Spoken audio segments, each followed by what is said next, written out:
Are you teaching your children to take care of the car? Welcome to Parenting Matters Now, a source of parenting advice a few minutes at a time.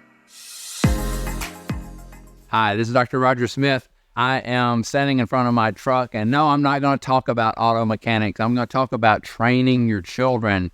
My wife had a routine whenever she would pull into a gas station. The children were small. The oldest one might have been 11 or 12, or maybe 13.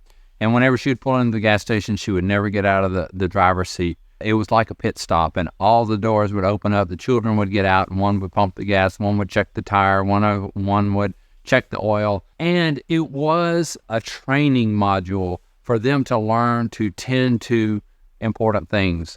And it wasn't specifically about car care. It was about training. So the car is just one situation where your children, even though they're quite small, they can learn to do something. They can scrub the windshield. They can pump the gas. They can do any number of things.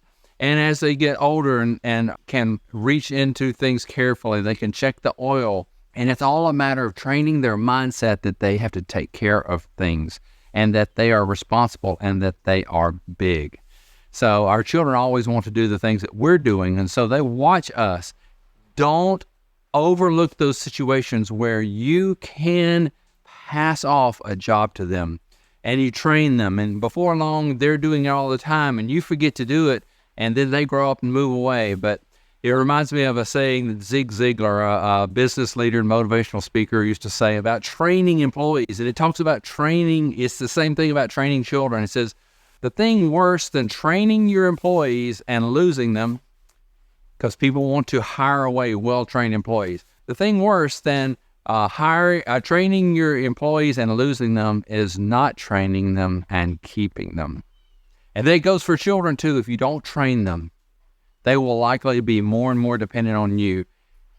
But if you train them well, it helps them launch into adulthood. And it starts when they're little. Start before they are really able to be fully competent. And you guide them, train them, give them skills. And the car is just one situation. So train your children and launch them. This is Dr. Roger Smith of Parenting Matters Now. Subscribe to Parenting Matters Now for more advice, or go to rogersmithmd.com to search for more topics. See you next time.